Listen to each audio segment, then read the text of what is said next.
Hey, yo, what up, and welcome to the podcast party that is the PlayStation Generation Podcast. My name is Rice, your friendly neighborhood PlayStation Hokage. And today we are joined by the PlayStation Poppy himself, Silver Soul in the flesh. Matt, how we doing? PlayStation Poppy took me the fuck out. I like that. I'm good, y'all. It is nice to be back this week. I'm excited to be talking all things state of play with my two favorite PlayStation ponies. Oh, yeah. It's good to be back, y'all. Yes, sir. Welcome back, and glad that you're having the time of your life wherever you is. And just as well, we are joined by PSG's tech guru. Can I get an uwu? The only Deniru Kun. No, damn it. Hold on. Go back. And can you say Deniwu? You were so close. Kun. Deniwu. Deniwu. Oh, touche. So close. I you know what? I'll nail that one next time. There's a next time? Yes, always. The only Deniwu is 100% gonna stick. I'm sorry. Deniwu. How are you, my guy? I don't know. I'm sorry. You just totally threw me off with the whole Deniwu thing. Like I had something I was gonna say, and now it's gone. I'm confused. Like you're welcome.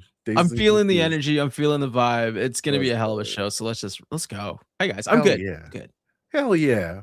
Well, today, as a lot of you already know, we're going to talk some state of play, dive into some of these announcements, discuss our favorites. But before we get into it, let's talk about what's been keeping us busy this week. Matt, why don't you start us off here? What have you been doing this week? I am good. Jump to Denny real quick and then come back around to me. Got you. Denny, you're starting us off, sir. What have you been right. playing this week, my guy? I hope both of you are sitting down because I have a total something you probably would never believe happened. So tell us. I finished 2 games this week. Oh, 2? 2. Not 1, y'all. Not 2. 1. 2. 2 games. So Kirby's in the bag. Let's go. And Final Fantasy 12 is finito.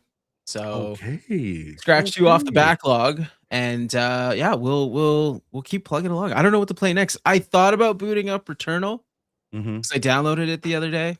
Hey, that's a good Ghost one. of Yote's in there right now. Yes, sir. I popped in The Witcher 3 just to make sure it still works.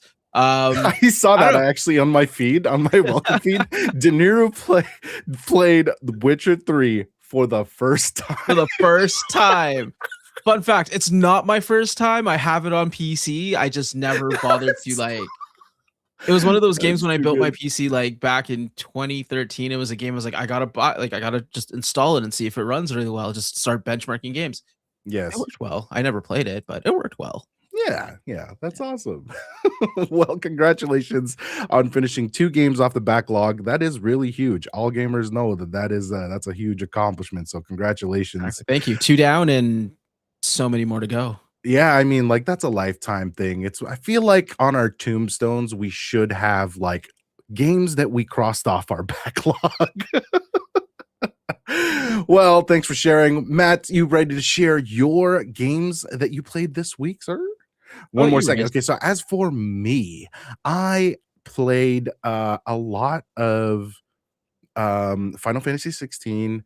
Yes. Still really enjoying it. On a whim, was on the PlayStation Store, and also I went ahead and bought the expansions as well. They were on sale.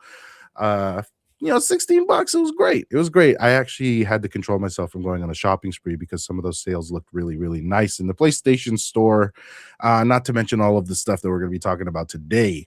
Right. Also, what's that? I said, you're so right. I have tried so hard not to look at the PlayStation Store or anything because I'm just gonna. It's this is only $7. This is only $5, and by the time you finish shopping, $300 later, $300 gotten bigger. It's crazy. It's crazy. Yeah. And one game that I had mentioned last time, I'm still playing God of War. I've revisited both God of War and God of War Ragnarok. I never went into the new game plus. I finished the story and did not actually get into some huge exploration, but now I'm doing all the collectibles and I'm on my way to hopefully getting more trophies and maybe even platinuming those getting the platinum. Yeah, that's a tough one. Words are hard, but I'm looking forward to just diving in because I don't know, maybe nostalgia is leading me these days because I'm also playing the Spider-Man games with my son. I mentioned that a Yeah. while back, but he's really really honed in and he's just like, all right, I want to finish the story. That's awesome. He's like, okay, I got to get into the Miles game now. So Mhm. this first game, we were probably about 80% finished the story. So yeah, between those games, it's been a heavy PlayStation gaming month, I'll say. Mhm. While Matt's taking care of his stuff, we're gonna move on and talk about the state of play. Woo. There's so much to talk about here. I mean, like, there's some articles that I put in the document that we can follow and stuff, but truly, it's all here. We can talk about so much. But what I'm gonna do first is I'm gonna read off the total of 30 announcements in this state of play. I'm just gonna Damn. I listed them off based on the article. They're in alphabetical. So here we go. Once we have named all of them, then we can go back and kind of comb through, whatever we like and whatever is intriguing to each one of us, and yeah, look into some of those details. Okay, first thing is first. If you're following along in the chat, this article right here, it is 007 First Light. We got some more trailer stuff, maybe even we got some gameplay in there, and even some story points that really make this character a little more compelling, a little more engaging, and I'm really excited to play this. Second, we got For Loop. Got more information on how this game's going to run and what fun things can come through. Beast of Reincarnation was announced. Brigandine Abyss, Castlevania Belmont's Curse, Control Resonant. Saw some more stuff for this, and man, am I excited for this one. Crimson Moon, Darwin's Paradox, which actually really surprised me. Super, super cute. We'll talk a little bit more about this later, but directly inspired by Metal Gear Solid. Next, we got Death Stranding 2 on the beach. Oh, is that not? Yeah, there we go. It's a little bit out of order there. Dead or Alive 6 last round. Everybody knows Dead or Alive and the jiggle physics. Then we got God of War, the trilogy remake. Yes, we are going to be talking about this. This is extremely exciting for a lot of people, and it's an interesting move. So next we got Ghost of Yote Legends, free DLC that had been announced, and some really cool stuff here. Multiplayer, and whoever played the first Ghost of Tsushima's Legends mode know that mode was very successful, and really looking forward to this one. And this has been a huge buzz on my social media feed, but an untitled John Wick video game is being developed by Saber, and very excited for this one. We only got a CG. I think it might be gameplay as well. Like, it looked very gameplay-esque when we were watching it. But this one is one to look out for, especially if you're a John Wick fan, Keanu fan, all of the things. Next on this list, Kena, Scars of Cosmora. I'm going to personally be talking about this later because I played the first one, but I'm highly anticipating this title. Next, we got Legacy of Kain, Defiance Remastered, Marathon, of course, by Bungie, which is looking a little more polished, I must say. We got Marvel Tokon Fighting Souls. We got some characters announced for this one. We got Metal Gear Solid, the Master Collection Volume 2, Mina the Hollower, Neva Prologue. We got the announcements for PlayStation Plus. We got Pragmata. We'll talk about this as well because, Denny, we talked about the demo last week. Yeah. I played it as well. So Okay. I do have some notes. We got Project Windless, which was intriguing. Oh my goodness, some stuff to talk about there. Rayman, we got some Rayman 30th anniversary stuff. The beloved Rayman who still stays alive throughout this generation. Resident Evil Requiem, of course. We got some more for that. Rev Noir, Saros, Silent Hill Townfall. We got Star Wars Galactic Racer and Yako Shinobi Ops. All of that all of that in this last state of play. Now, whether or not whether or not you saw this state of play, listened to or to any news in the past week, like it has to be said, this is a lot of stuff that was revealed, and I think that the response has been generally positive, and or at least made some noise, and that's a really really cool thing. Denny, man, did you Yeah. get to watch the state of play? And what were your kind of thoughts going through it?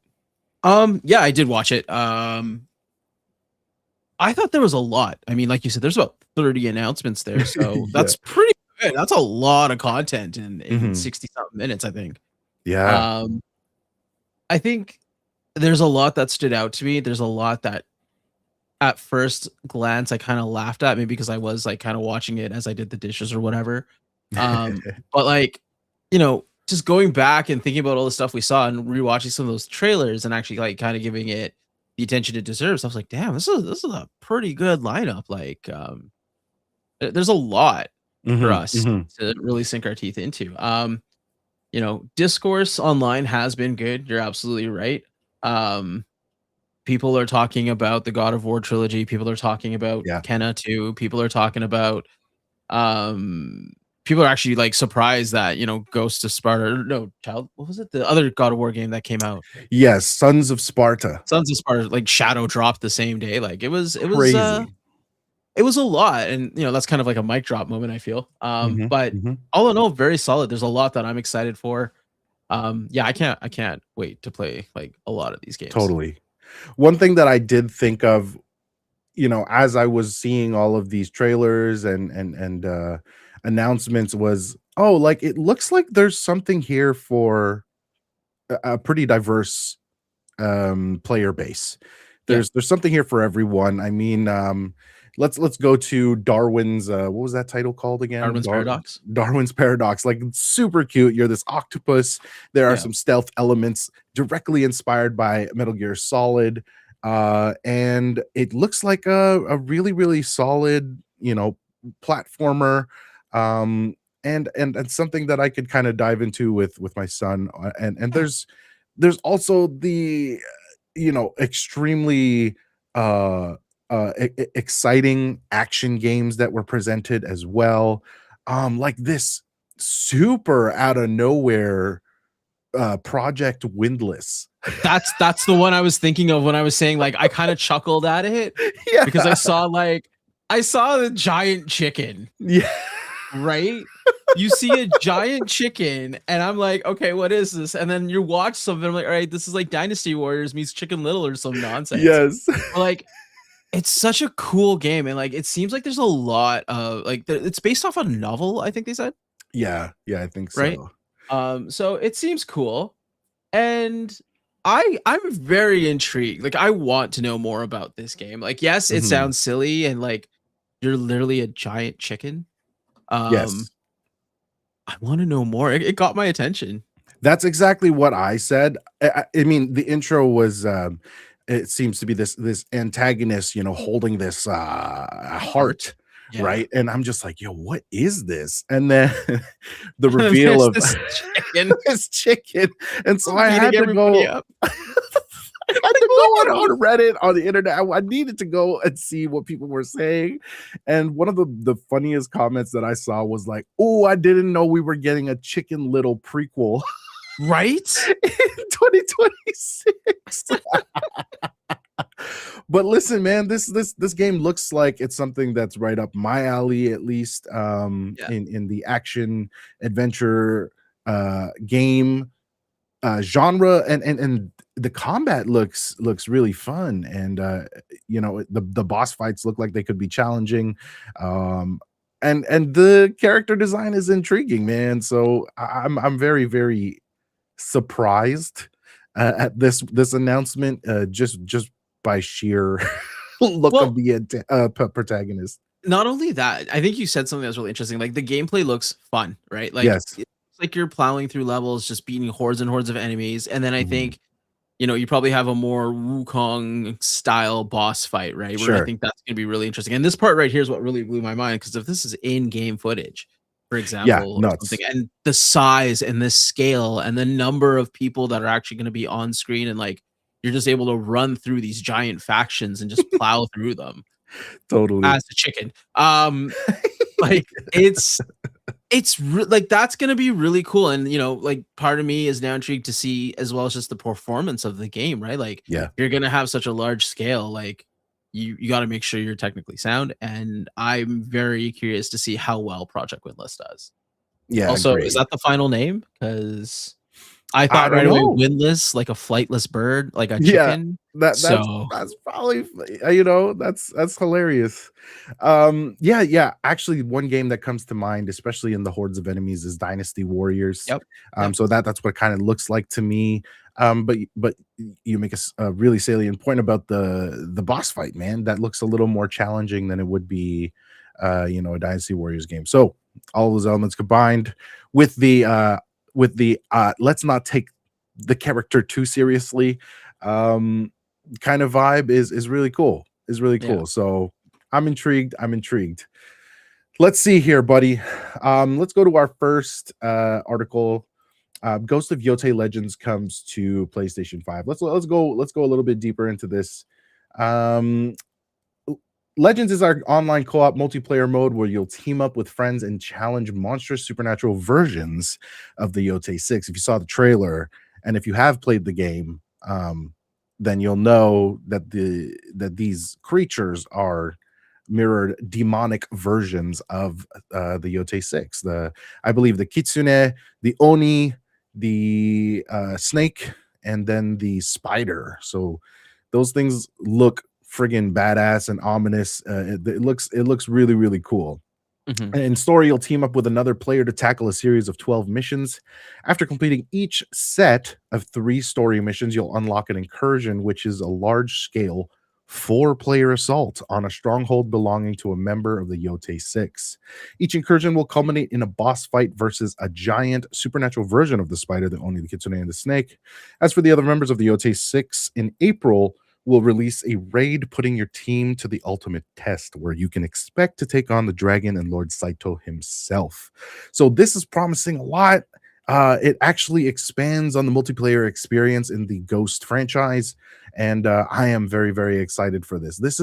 This looks truly a lot more vibrant and chaotic than the first Legends offered to us, and the fact that it is something that we get to hop into for free is super fun.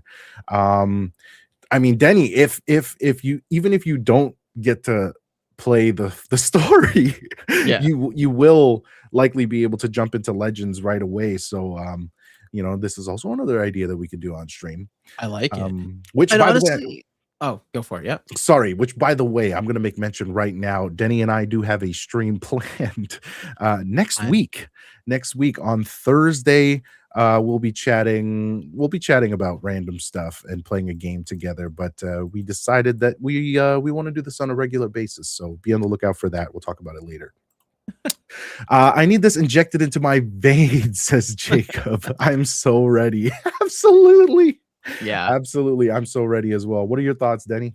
I love when developers provide a free DLC update. I love when it is a quality update, and this is a quality update. You are getting more game, more missions.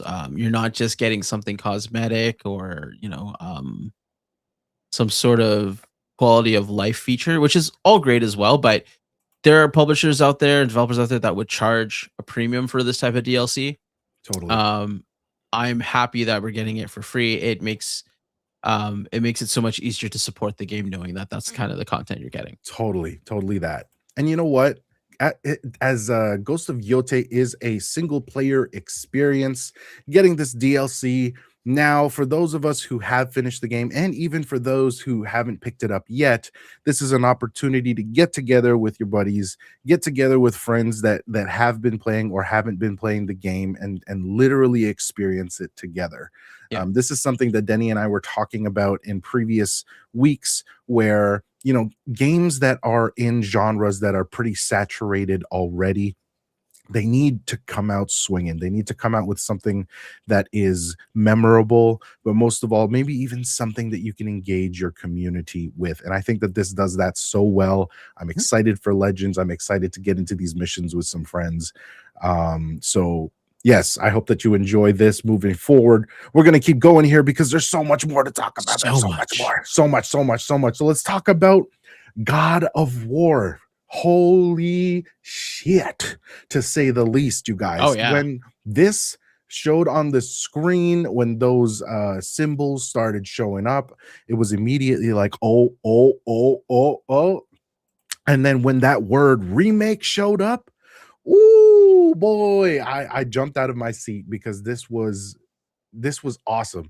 And on top of that, we got TC Carson, who is the original voice of Kratos, and so that is just going to be so awesome. Now the word remake, this is a very important distinction. It's not the word remastered.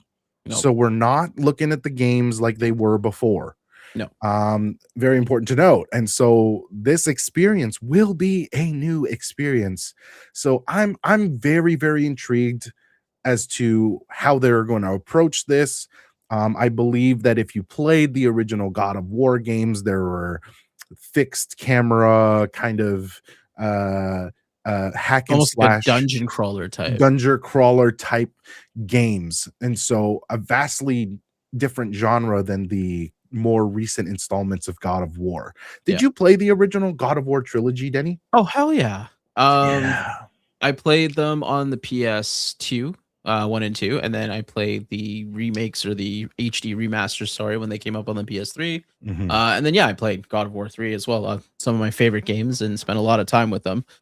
I am curious. I don't want to say excited. Okay. I am curious because I feel like if you go back and play those games right now, which is kind of interesting because you were going back and playing like the recent God of ones. Wars, duology, if you will. I guess it's not a trilogy. But if you go back and play these and you compare it to like how the current God of War games are, they're very the story is much simpler, and it's they're fun. I don't know if they'll stand the test of time in their original form in the sense of the writing and kind of like the way they portrayed Kratos.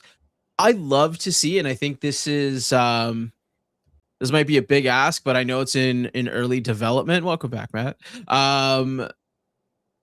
I'd like to see if they're going to remake that trilogy in the same style as they've done the current God of War games, because if they do, that's a pretty ambitious project. That's a good point, because we really don't know what these remakes are going to look like. Any thoughts on the trilogy remake for God of War, Matt, and what direction you think they may take in terms of the genre of the game? We were just talking about how it was kind of this fixed cam dungeon crawler hack and slash before, and it evolved into this immersive storytelling that was more of an action adventure. I don't know. For me, this remake reads as we had a bunch of live service stuff in development that we've now canned, and we need some stuff to put out quick. I think these are going to be pretty, like, these will look gorgeous. Don't get me wrong. These are going to be beautiful games, but I think they're going to stay relatively close to what the originals were, with maybe a couple tweaks to make it maybe a little more in line with where the direction of the future kind of headed.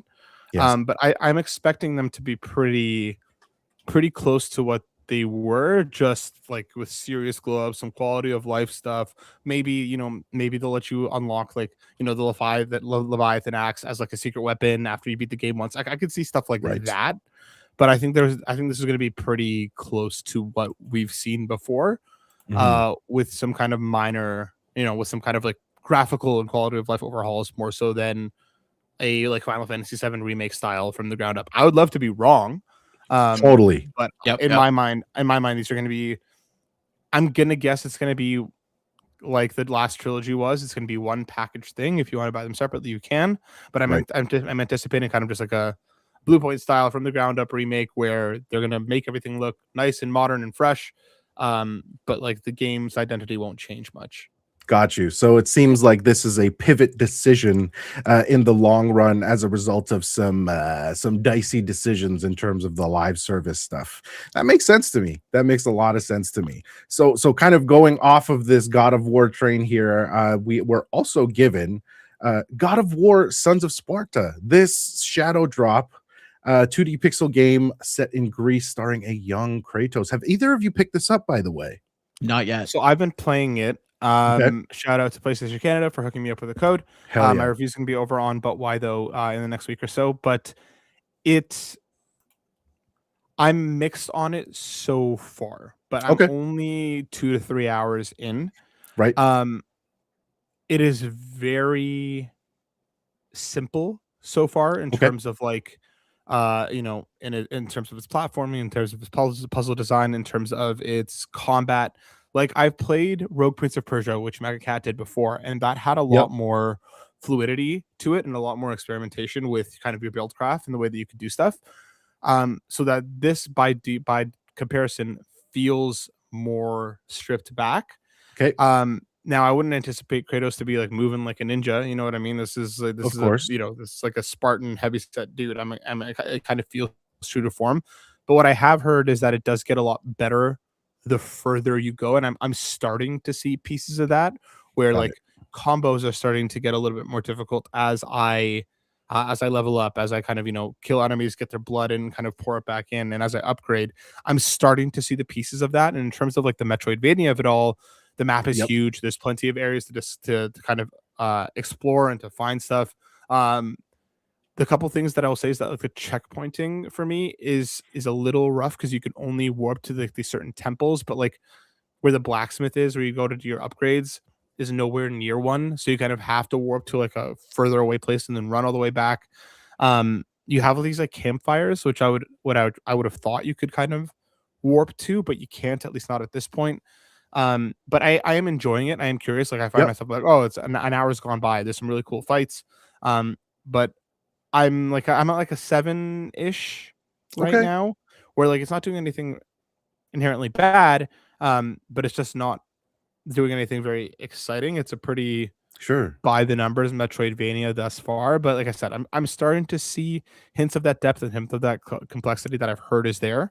Yeah. And for anybody who may have missed all the controversy around its kind of co-op 2-player thing, because There's it's called confusion Sons about of this. Sparta, Yes. there's a challenge mode that you unlock after you beat the game, but you cannot do any co-op before then. So just be Beforehand. aware that if you're going for this in a 2-player thing, you're gonna have to beat the game first. And by all accounts, it's like a 12 to 20 hour experience. Again, like I'm early on. I've heard the story actually gets quite good. I've heard it gets better as it goes, but I'm still in those kind of opening hours where I'm still learning the ropes. The game is still kind of opening up in front of me, so I'm excited to keep going. But thus far, it's a pretty by the numbers Metroidvania. If you like Metroidvanias, I'm sure you're gonna like this. If that Yes. genre doesn't do it for you, there isn't anything here that is going to really, draw you in as a God of War fan, if that makes sense. Sure. I think all of that is fair. I think that 7 is a good score. I think that this genre specifically is something that I typically enjoy. I'm gonna jump in and share my thoughts in a later episode, but I'm glad that you're getting to really dive in, Matt. As for that confusion, I think I shared that sentiment. I maybe because I also just skim through stuff and not really look at things and am careless, but I looked at this and I'm like, ooh, this is cool. I would love to be able to like play this with somebody. But so to be clear, you do have to unlock this by completing what exactly is the challenge mode you said, Matt? No, you have to finish the entire game. The You have to entire finish the game story, which again is solo. anywhere from 12 to 20 hours solo. Got And it. then and to be fair, I think the confusion is warranted. They kind of, it says 1 to 2 players on the PlayStation Store. It's called Sons of Sparta. A lot of the trailer shows, Yes. Both Kratos and his brother. I think it makes sense that people would have been confused given how this was rolled out, and the shadow drop nature of it all doesn't really give a lot of room for Sure. music previews or any kind of clarification ahead of the time. But yeah, there's a challenge mode that you can play 2-player co-op, but Got it. that is unlocked after you beat the game. Got So it. you need to finish the entire solo experience, and then you can play some co-op in the challenge mode. Mhm, mhm.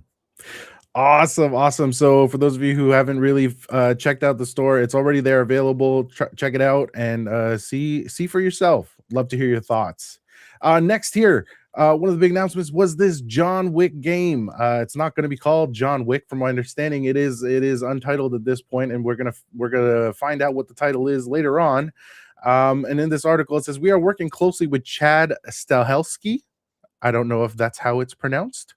Stahelski, John Wick director and franchise visionary, Keanu Reeves, and Lionsgate's produce a highly anticipated adrenaline-fueled experience that fits into the world of John Wick. This game takes place during a specific period within John Wick's timeline and contributes to the expansive and rich lore of the franchise. Guys, we got a huge CG trailer here that was pretty epic. And I wasn't sure if some of these sequences were sequences that you were going to see in game or if they were just purely CG. Denny, I'm going to start with you, man. What were your thoughts as you were kind of seeing all of these scenes of the Baba Yaga? This maybe mixed with kind of that whole fluid fighting motion kind of style that was popular because of like the Arkham games and the type of fighting they use in the Spider-Man games. I feel like those two combined somehow would really make for a fun John Wick style game. Right. And that was like my initial thought when I saw this. Like, it'd be really cool if it's like some crazy like third person, action shooter / up close like fluid fighting style game. Because like just to keep up with kind of like the style of action from the movies, right? Yes. So. Matt, is this something that's on your radar? Are you excited about this? Have you seen the John Wick movies? We always joke. Yeah, dude, John Wick.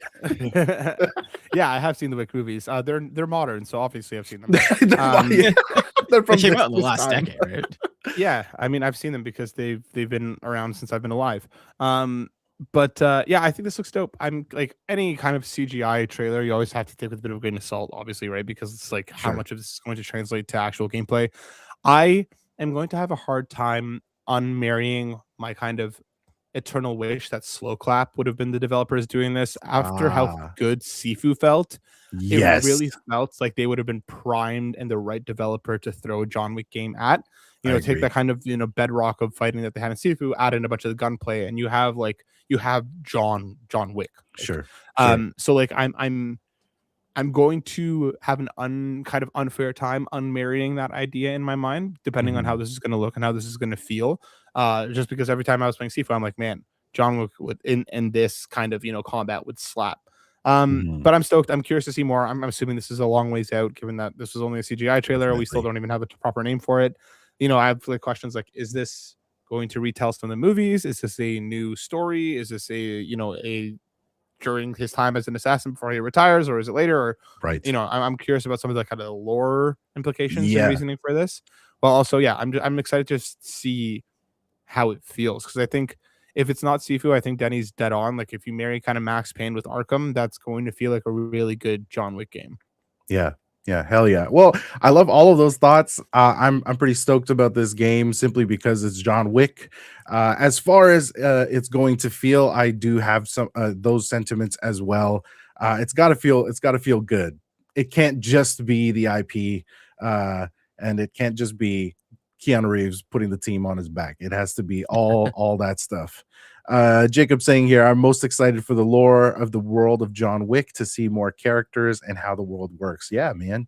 Like Matt said, there's some rich lore in there that could be very, very exciting. The universe is endless, really. So, oh man, so much more to talk about. I wanted to personally bring this in. Kenna Scars of Cosmora. If you played the first installment of the franchise, Kena was such a great game from start to finish. I thought it was so engaging. I thought it was original. I thought it was you got everything. You got your exploration, you got your puzzles, you got your combat. And did anyone else find it actually quite difficult? Dude, I died a lot. Kena was tough. Kena was hard. It's like one of those things where it's like, when you hear a really happy sounding song, but the lyrics are like super depressing. Yeah. That's what Kena was, where it's so like Pixar like and like DreamWorks. It's beautiful. Totally. And then you get in and it just completely beats the shit out of you. Yes. So I share those sentiments, Rice. I'm very, very excited about this one. The first one was great, but I always feel like when I think back on Kena, it was great. Don't get me wrong, but Yep. it felt like the beginning of something. Sure. You know what I mean? I feel like this sequel has the potential to do like the Uncharted 1 to Uncharted 2 jump. Like I Totally. feel like there's Yeah. a ton of potential here, and I'm very, Mhm. very excited to see how it plays out. Yeah, even just in the little that we saw here, like you have a mount and some of the new techniques that you can use, new aspects and skills, and you're still using a staff, but it looks like your staff is it has a lot more versatility. And one thing that they made clear was that you're not only helping the dead, you are also helping the living. And I found that intriguing as well. And I don't know, man. There was such great emotional storytelling. There was themes of grief and moving on and just dealing with that. It was really really good stuff. That were great talking points for. I played this whole game on stream, and I think that was such a huge part of building a community, is having a game that had those talking points. Not only that, visually stunning, also some really cute moments. Like, did you see that where she shoots that thing into the boss and then the boss blows up, but also into all of this like growing vegetation? That's so cool. That is just so cool. I'm very very excited for this. Denny, did you get to play the first Kena, Bridge of Spirits? No, I actually, this is, boy, you might take my PlayStation card away from me right now. No, you finished 2 games. It's okay. I slept on the first one completely. I know not much about it, but after seeing this trailer, I did go back and take a look at the first game, so it might be something I visit. Yeah. You'll die a lot. Let me just say that, because it is pretty tough. And it wasn't it wasn't something that I expected to be difficult, but everyone that I talked to was like, "Are you having a hard time?" Okay, good, because I am too, but I want to keep playing this game. Have a good one, Matt. Thanks so much for joining us today. Matt had to go, but we are going to continue here. I can't wait for this game to come out. I'm very very intrigued to play this game, to review this game. Anybody that's listening, yo, send me that review code, bro. I got you. Anything to play the game, eh? This game right here, I will buy it 3 times over. It's something that I'm very very excited about. Now, speaking of games that I do dive into, studios that I follow, let's talk about Marathon. Listen, guys. So I've had an interesting relationship with Bungie, playing Destiny 2 in these last couple years, where Destiny 2 has not felt like home for me anymore. Maybe it's even more than 2 years, but let's not talk about how long. It's just been tough. It's been It's not the game that I love anymore, and that's okay. That's really okay. So Marathon, is that something that's going to replace Destiny 2 for a lot of the community? Who knows? Now, the stuff that they come out, truly, and I'm not even just glazing here, I really do enjoy like the lore and the stories that Bungie has to tell. These trailers, these CGI trailers that we get, that kind of dive a little bit more into the universe, that intrigues me. That is exciting. That's stuff that I think that Bungie does very very well. Where I am a little bit weary and maybe a little bit reluctant to jump in is the gameplay, is the truly maybe even the genre. I like the game Arc Raiders. I actually haven't played it, and the reason why I like it is simply because I've heard stories of people enjoying their time with this genre. It is not something that I am going to personally jump into, so I feel like, although I've been with Bungie for so long, I don't know if I can speak to this genre confidently enough. That said, at the state of play, they've announced that Marathon is doing this thing called a server slam starting February 26th. And today, it says here that today the Bungie team shared more details about the upcoming open preview weekend. February 26th to March 2nd on PlayStation 5 and other platforms. The weekend will feature an introduction to Marathon's gameplay with additional maps, factions, contracts, and more to come at launch during Season 1. In Marathon, you'll scavenge a lost colony of colony? A lost colony of Tau Ceti as a biocybernetic runner. Play with your crew as a solo runner or form uneasy alliances with proximity chat as you take on hostile security forces, rival runners, and unpredictable environments.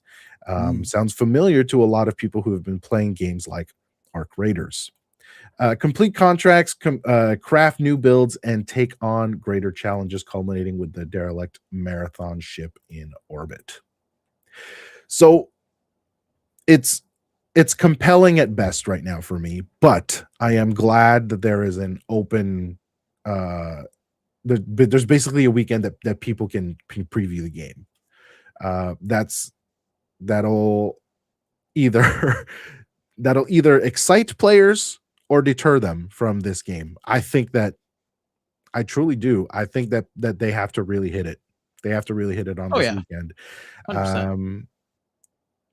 And maybe I'm naive to think that. Who knows? Maybe people will just show up because it's Bungie, and it's something that they'll support regardless. But I'm reluctantly optimistic. We shall see.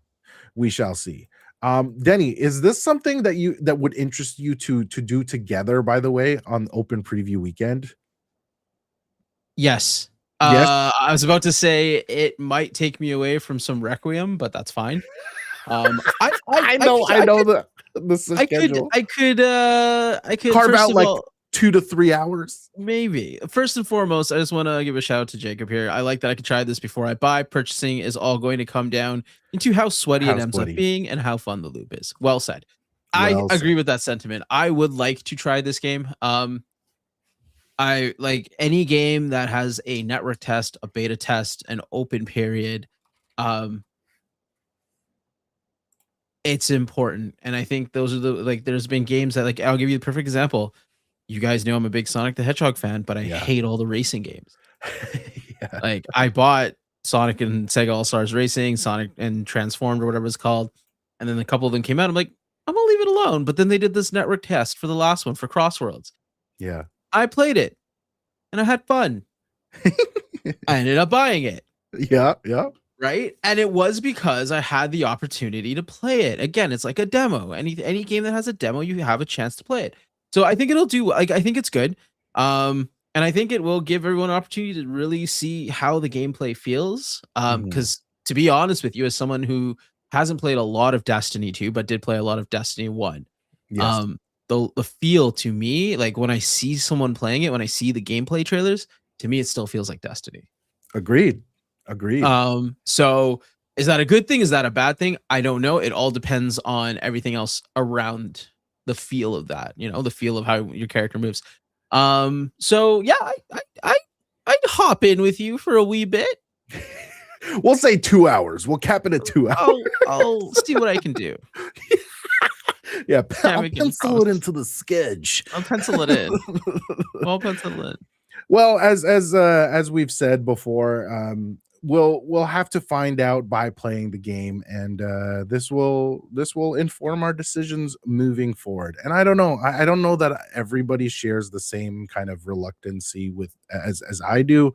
I think that maybe my relationship with Bungie is just a little jaded, so I'm gonna try to come through with a clean slate and be objective about it, but there is going to be some familiarity that is unavoidable.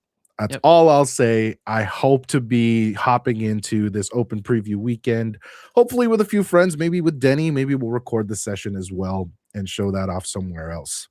Maybe. Moving right along to some more stories from the PlayStation blog, and that is Marvel Tokon Fighting Souls.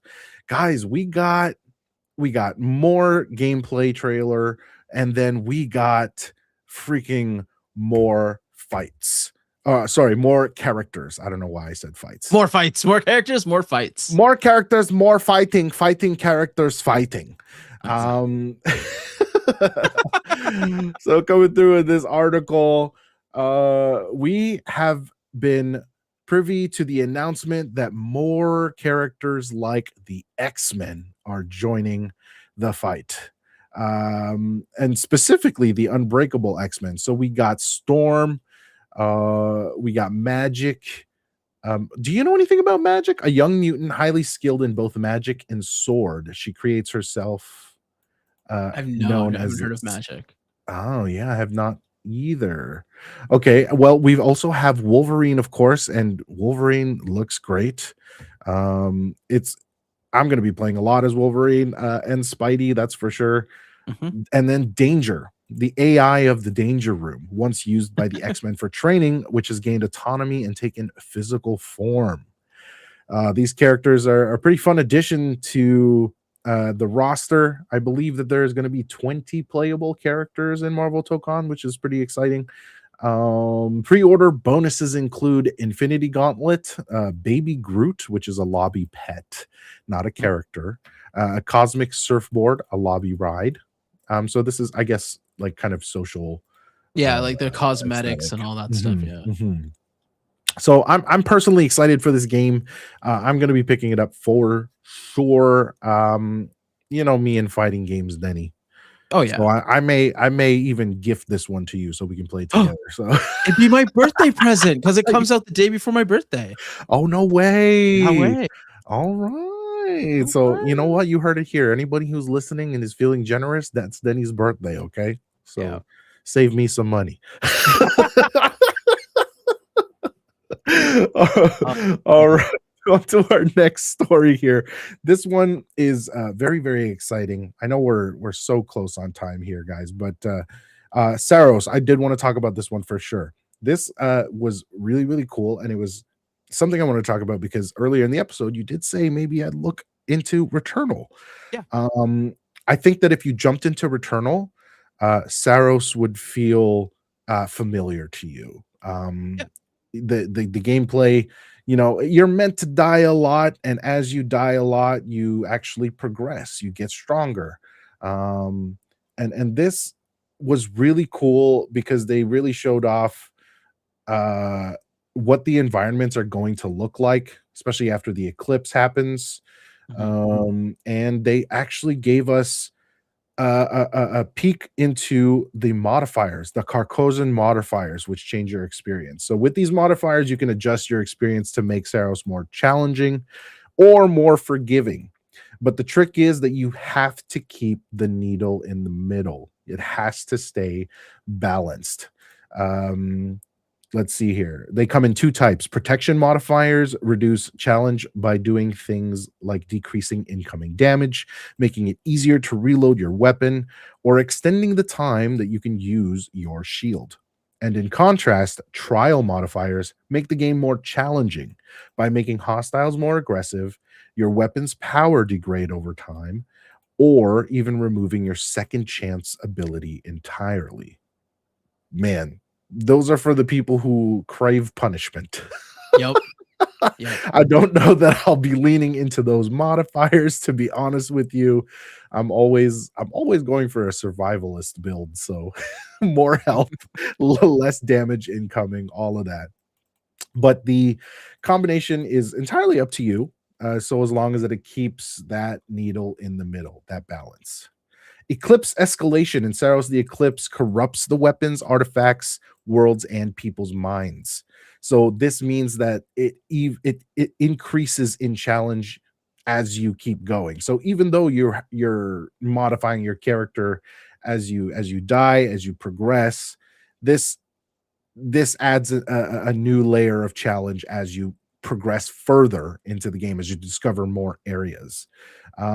What's cool though is that you have different teleportation points, so that you're not having to go through every biome to get to where you died last. You can, if you've discovered that spot, then you can go back to that spot and continue the game from where you left off. So that's really, really cool. I think that's also a huge time saver for those of us who struggled through some games like Returnal Oh, or Hades. Those titles, yeah, they require you to die a lot, but I think that with dying a lot, you also have to have a lot of patience. So I know for me, after getting frustrated for so long trying to fight one boss, I have to put it down and not play the game for a while. And sometimes it ends up going into the backlog. So I certainly hope that this game is balanced enough for me to kind of just like push through, but you can't avoid a little bit of frustration. What are your thoughts on a game like Saros, Denny? it looks fun. After I think it was the second trailer where they actually showed some gameplay. I've actually been kind of looking forward to this. Sense one of the reasons why I did want to pick up Returnal and play it and just kind of give it a little bit of a little tryout.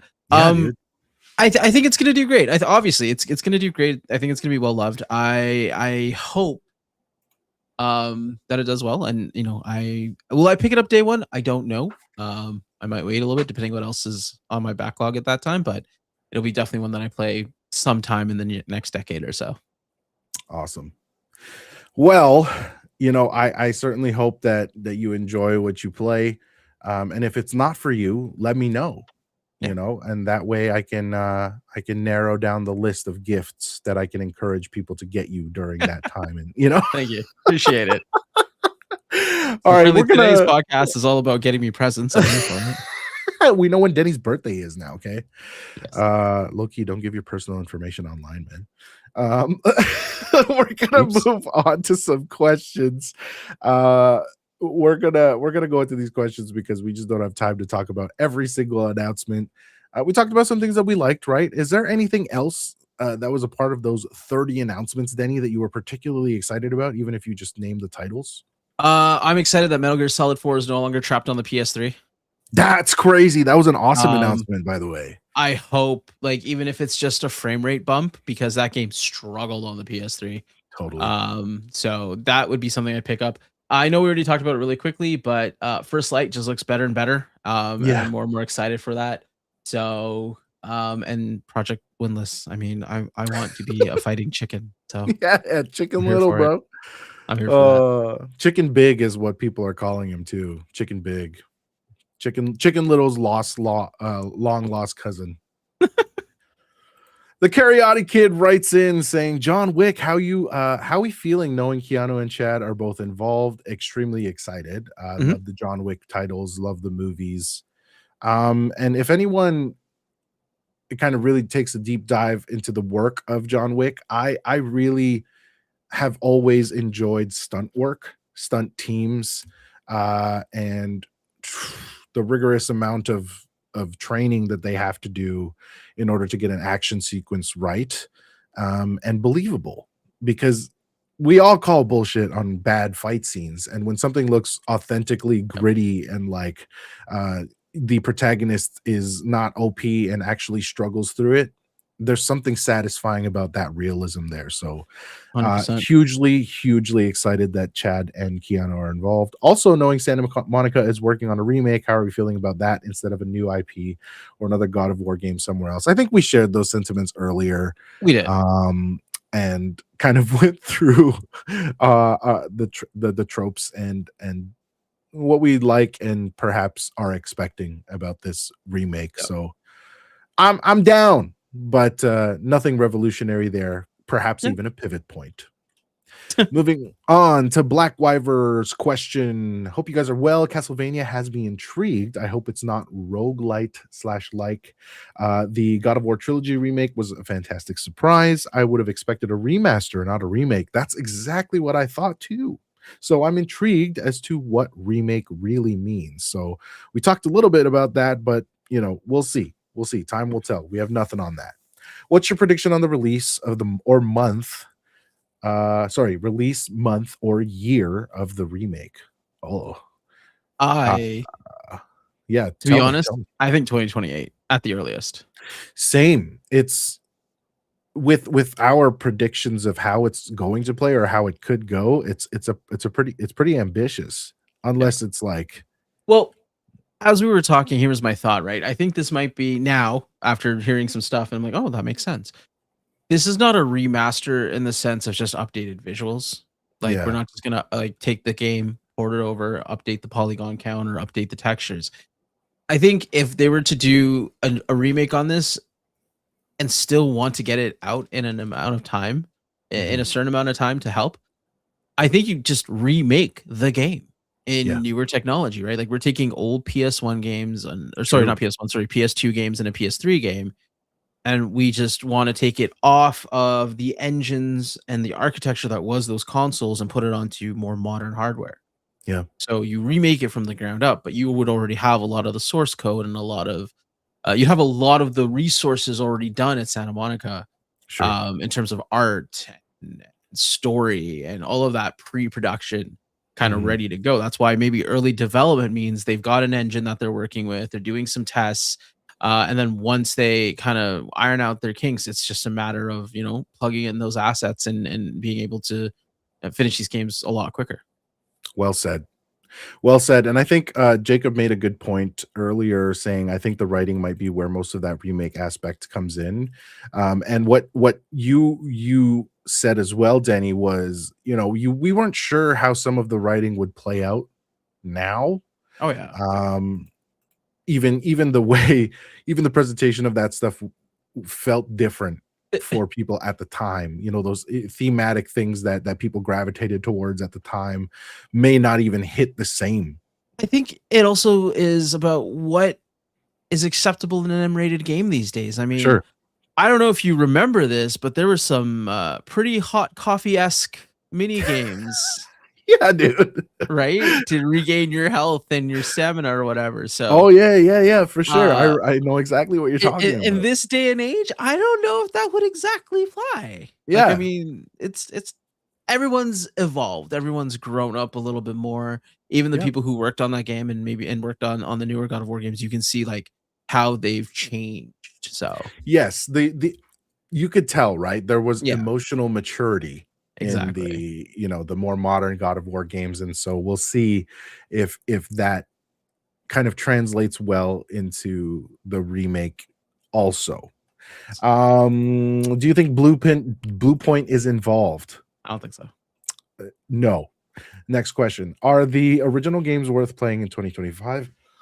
Uh, uh, yes and no. To play them, to say you've played them, absolutely, and kind of enjoy the lore and the story that is God of War. There's aspects around it that I feel like you're gonna be like, really, this is in the game. Again, talking about like hot coffee Yeah. stuff. So it's gonna be a mixed bag. I would say if you really, really want to experience them, yes, go out and play them. If you've already got other things that you're working on and other games that you could be playing, I would say wait for the remake. See what they do with it. Yeah, my take on that is like if you wanna try them, like play an hour of each game, Yeah. that's probably enough. Yep. If you would want to continue any one of the three, I would say play more of three. Mhm. Um, you can tell, right? The tech just evolves kind of exponentially throughout the series, and Yeah. so that translates into the games. Or, like Denny said, if you already got a lot of games on the go and don't really have space to play these older games, watch a YouTube video. There are some creators out there that have put in a lot of work to catch people up on the lore, showcase some of the early mechanics and the just the development of those games. Absolutely. There's some real good stuff that I jumped into because I haven't played through all of the games. And there are also some spin-off titles as well, Yes. that kind of go into the lore of the Ghost of Sparta.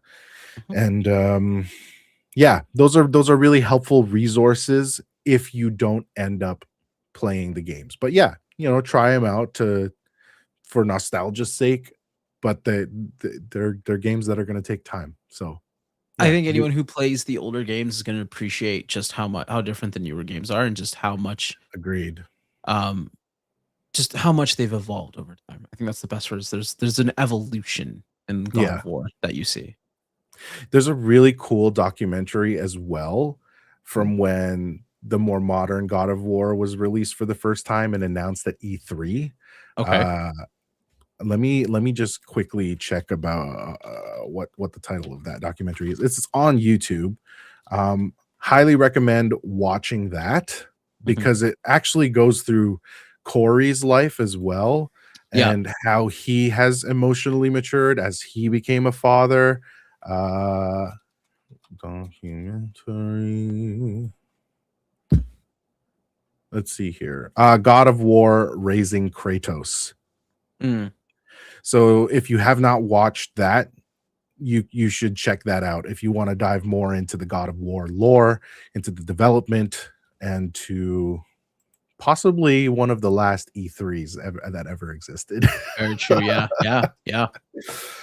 Oh, as much as I'd like to stay here for more and more stories, Denny, that brings us to the end of this episode. Thank you so much for joining me. If anybody wants to find you, where can they do that, my friend?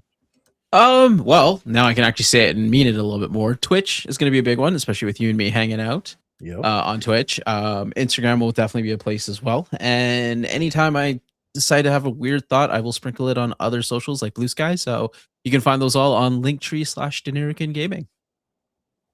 Thanks, Danny. As for myself, you can find me as well on my Linktree/Rice BOYYY TV. Once again, we are going to stream on Thursday. Thursday this week, we are going to be streaming. Do we know what game we're playing yet? Absolutely not, because this is new and this is something that we're going to try out moving forward, but maybe a little more regularly. Who knows? But come out to that. We will be co-streaming, so we'll be streaming from both our channels. And if you would like to be a part of our communities, make sure to follow. Make sure to subscribe to whatever we have coming out very, very soon. Thank you guys for joining us for this episode of PlayStation Generation. We will see you in the next one. See ya. Whoosh.